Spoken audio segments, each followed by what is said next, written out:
Hey, it's Paulo Brandt's Clear to Close Brokers, trying to create some sense in this senseless market right now. A lot of uncertainty, and I can tell you, as a client who probably has friends and family that are looking to buy, all this uncertainty, what the goal of this video is really just to hopefully create some sense, some general direction, clear the dust and all the muck that appears to be happening, and just give you guys some historical facts that may be indicators on what to expect going forward. So let's start really with, just the couple of articles that I woke up to just the last couple of days here.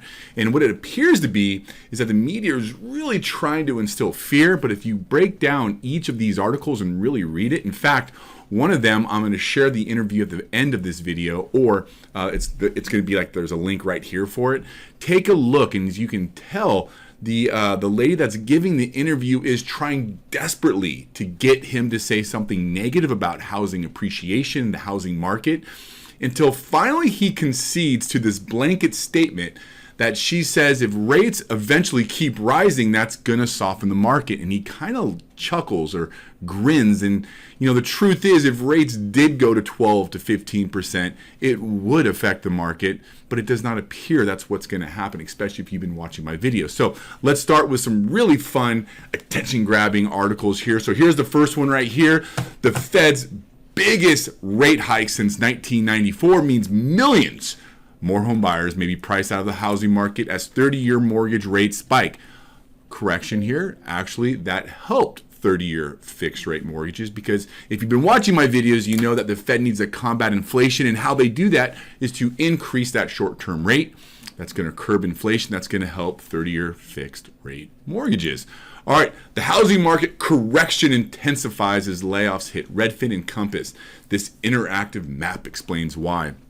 I had a client bring to my attention that a lot of mortgage companies are laying off people, and the truth is they are not because of bad news ahead, but if you remember the last couple years, we had the biggest refi boom that this country has ever seen, nearly doubling the amount of loan officers, support staff out there. And with everybody really in these low fixed rates with a lot of equity, there's not a lot of need there's no refinances anymore. So it's not a bad thing. It's just everybody has a great rate, which is also kind of helping hurting the supply because people don't want to move, right? So there's that one. All right, let's the last one here. The housing prices will have to soften if rates go higher, says Douglas, Element CEO. Now, this is the article, the video that's going to play like right here. If you click this link, I'll let you choose for yourself here if that's a little misleading on what the housing market's going to do. So there's that piece. All right, let's talk a little bit. As the one thing that we do know is that as the Feds increase that short-term rate, it's going to create an inversion with the 10-year Treasury, which means, right, that there is a potential recession looming.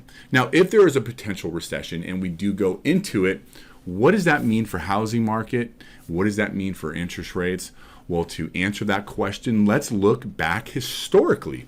All right. So the market stays strong through recessions. Now, let me walk you through this, right? So each dark blue spot here is a recession. The light blue is not a recession, right? And this line here shows housing market, the price index, the housing, right? The prices. There has only been one recession where housing prices have not stayed the same or increased, and that was in the recession of 2008. But here's the main difference that you need to know is that the recession did not cause the housing prices decline. The housing market decline caused the recession.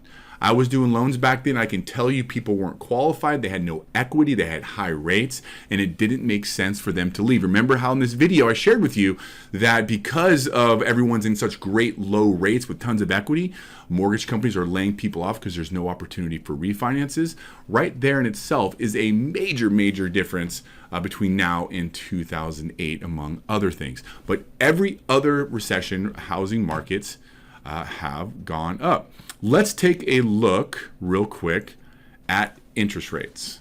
Take a look at mortgage interest rates and recessions. Now, again, the same as the last chart here. The dark blue here is the recessions, right? And the light blue is the non-recession. So let's take a look going all the way up we're starting with the recession we had in 2020. Rates went from 3.75 to 2.75. In 2008, rates were at 6%, went down to 4.875. In 2001, 2002, you saw a rate reduction. In 1991, same thing. And so you can see just by looking at the charts of the historical with recessions, both the housing market and interest rates are improving. Now remember, we're talking about inflation. That's what's really fueling the interest rate hike. If we're expecting peak inflation to hit about October, November, December, so November and December, that's when we're going to start seeing the correction with interest rates, assuming no other main factors come into play, right? Like they did with COVID.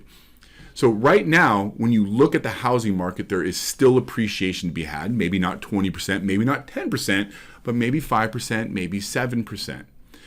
And the main reason for that, you guys, no matter how you chop this up, it is a lack of housing available. The supply versus the demand is absolutely lopsided. There's more buyers that want to buy than there are houses.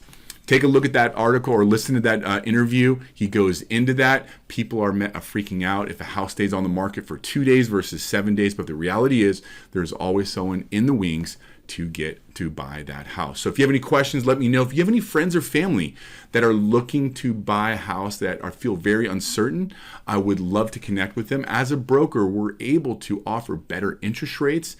We have better options to really save them money in this high rate environment. Or higher rate environment. I did it. See what I did there? See what I did? The media's teaching me. But I'm here for you. I hope you have a great day. If I can answer any questions for you, please let me know. I value you. I trust you. I thank you for trusting us with your loan. And I hope you and the family are having a wonderful summer. And I look forward to connecting soon. Take care. Bye now.